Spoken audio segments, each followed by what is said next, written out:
سن 6 ہجری میں حضور اقدس صلی اللہ علیہ وآلہ وسلم عمرہ کے ارادے سے تشریف لے جا رہے تھے۔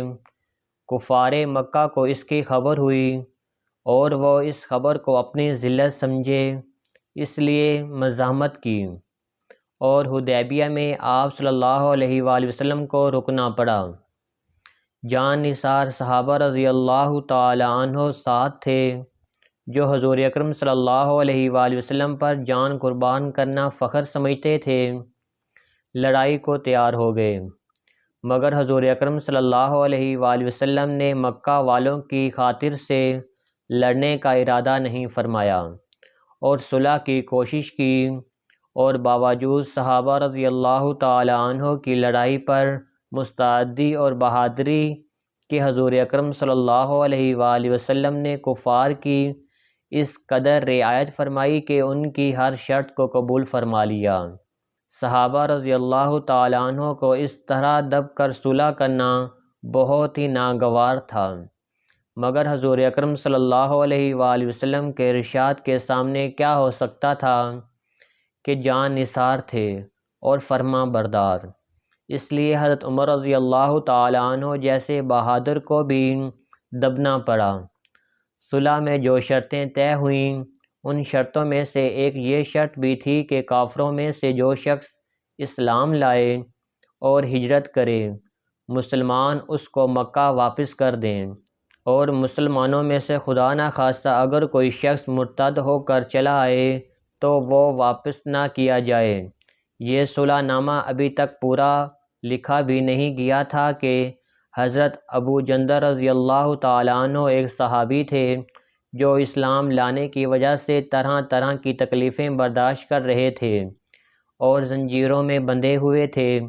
اسی حالت میں گرتے پڑتے مسلمانوں کے لشکر میں اس امید پر پہنچے کہ ان لوگوں کی حمایت میں جا کر اس مصیبت سے چھٹکارا پاؤں گا۔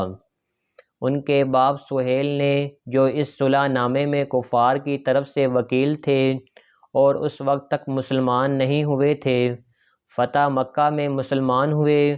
انہوں نے اپنے صاحبزادے کے تماچے مارے اور واپس لے جانے پر اصرار کیا۔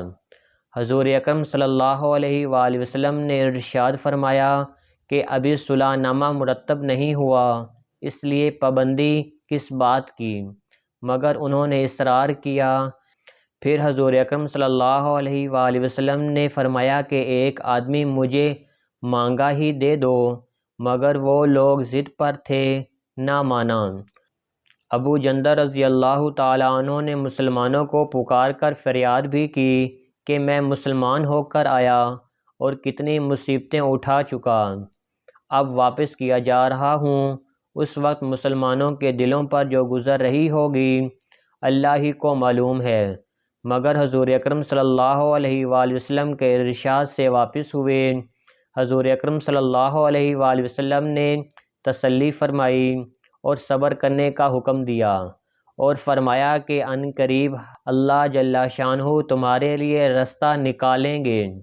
صلح نامے کے مکمل ہو جانے کے بعد ایک دوسرے صحابی ابو بصیر رضی اللہ تعالیٰ عنہ بھی مسلمان ہو کر مدینہ منورہ پہنچے۔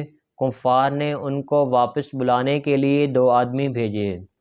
حضور اکرم صلی اللہ علیہ وآلہ وسلم نے حسب وعدہ واپس فرما دیا۔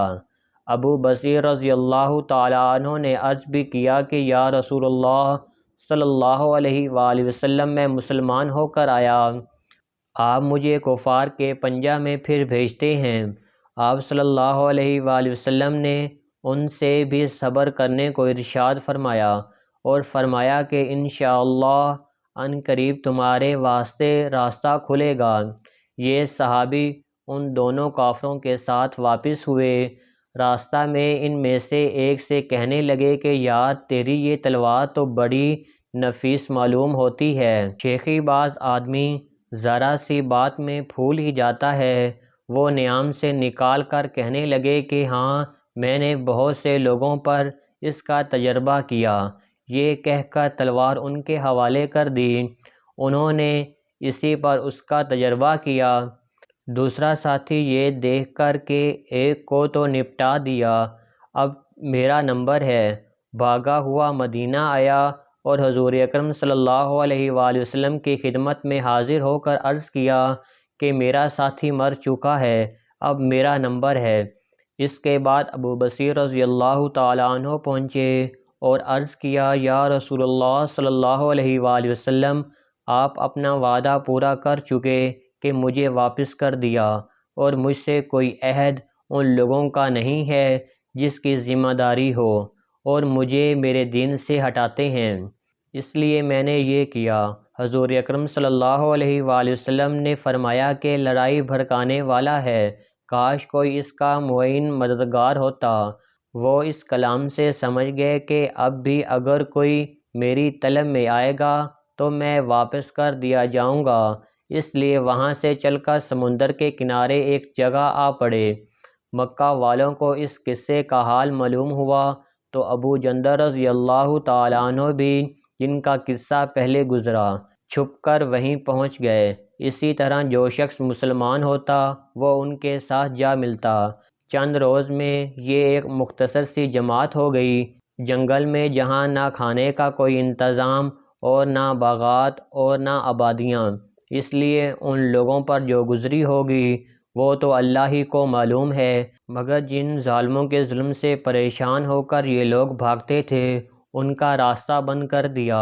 جو قافلہ ادھر کو جاتا اس سے مقابلہ کرتے، اور حتیٰ کہ کفار مکہ نے پریشان ہو کر حضور اکرم صلی اللہ علیہ وآلہ وسلم کی خدمت میں عاجزی اور منت کر کے اللہ کا اور رشتہ داری کا واسطہ دے کر آدمی بھیجا کہ اس بے سری جماعت کو اپنے پاس بلائیں کہ یہ معاہدہ میں داخل ہو جائیں اور ہمارے لیے آنے جانے کا راستہ کھلے۔ لکھا ہے کہ حضور اکرم صلی اللہ علیہ وآلہ وسلم کا اجازت نامہ جب ان حضرات کے پاس پہنچا ہے تو ابو بصیر رضی اللہ تعالیٰ عنہ مرض الموت میں گرفتار تھے۔ حضور اکرم صلی اللہ علیہ وآلہ وسلم کا اجازت نامہ ہاتھ میں تھا کہ اسی حالت میں انتقال فرمایا۔ سبحان اللہ۔ فائدہ میں حضرت شیخ الحدیث لکھتے ہیں، آدمی اگر اپنے دین کا پکا ہو بشرطے کہ دین بھی سچا ہو تو بڑی سی بڑی طاقت اس کو نہیں ہٹا سکتی، اور مسلمان کی مدد کا تو اللہ کا وعدہ ہے بشرطے کہ وہ مسلمان ہو۔